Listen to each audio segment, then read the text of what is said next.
Today's video is going to be a little different from what I thought I was going to do, so I'm sorry to the people that know what was going to come. But today we're going to talk about gold farming. With all the limits in the game, gold is actually a very valuable resource again. It was fixed for a while, but now that 6-star runes are out, we are dead on gold. Plus the price of master stuff is ridiculous. So I'm going to tell you the best places to farm gold. If you like all my videos and like my content, hit the sub button, hit the like button, hit that bell dingy dingy thing so you know when I post a video. Let's go, baby.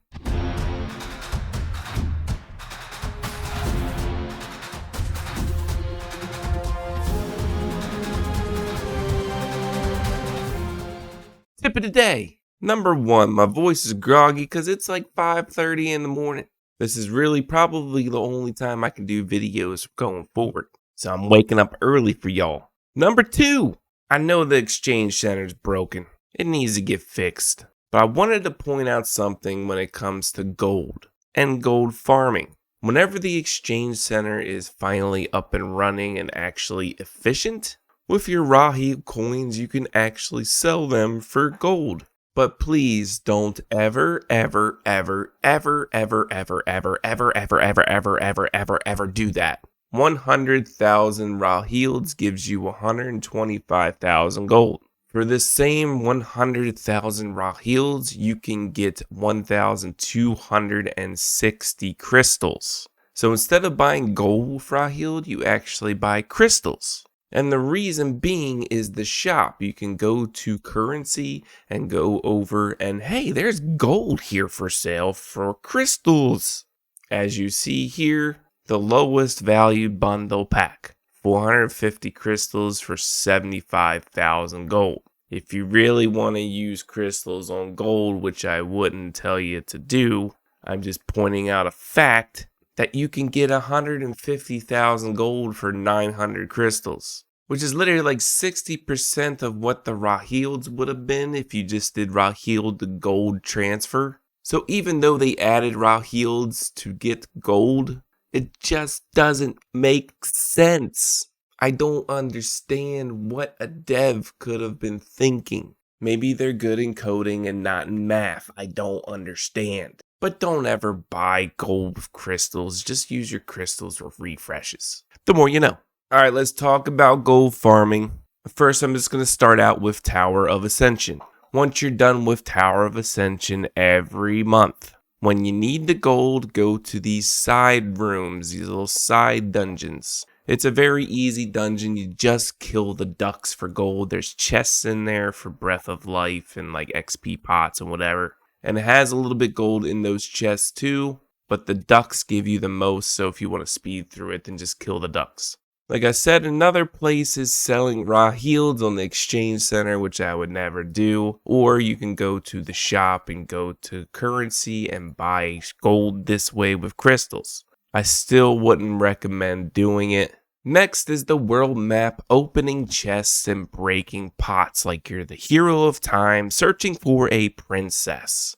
And this isn't the princess with the plumbers, there's no plumbing here. There's swords and monsters, so you know what I'm talking about. So what you want to do is click on the map, click on a location, and just teleport to that location. What you are looking for here are pots to break. They have gold inside them.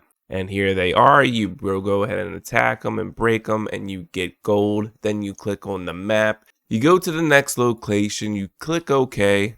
Then you find more pots here. You break them all. You get gold. You do this again. You click to the next location. You click the pots. Go ahead and break them. All the pots don't have a lot of gold, but they add up when you do it quick. And then you can go ahead and change the actual channel.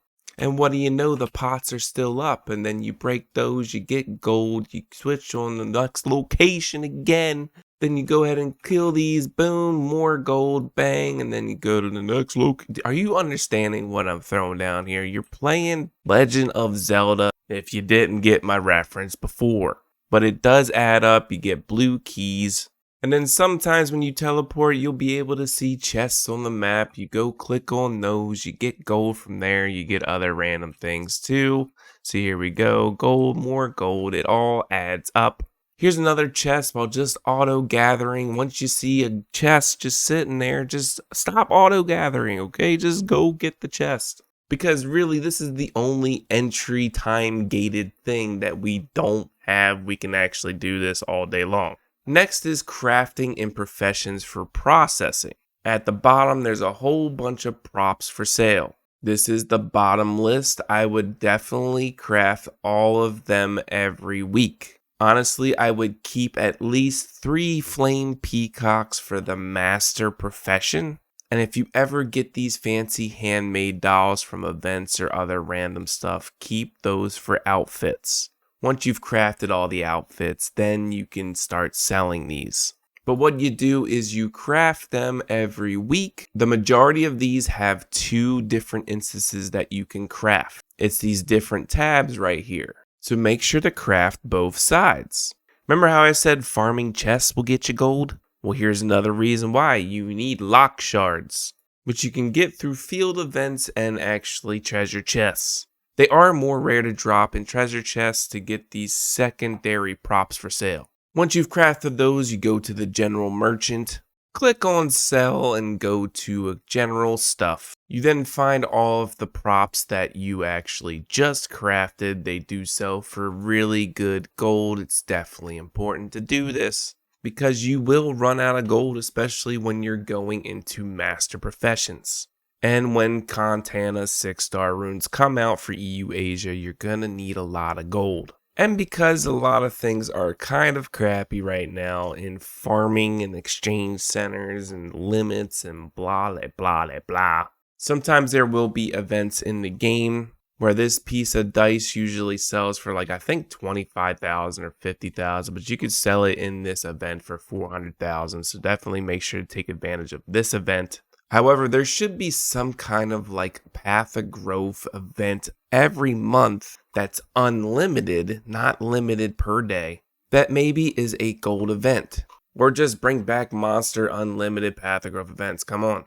Next is the hero area and the hero quests. Make sure to do these every week. And you can do them on every summoner. So make sure to level up your summoners like I've talked about.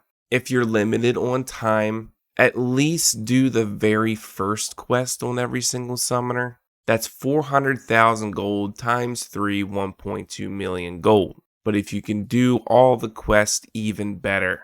Another place to farm gold is repeat requests. If you're at a point in the game where you're good on awakenings, you have 1,262 Path of Growth tickets, and you're really not focused on arena right now because you don't have time personally, and you really, really need gold. See how I put all these other repeat requests over this gold repeat request, whatever. You can farm gold with repeat requests. If you have Contana, it's 22,000 per run. Rukaragma, it's 16,500.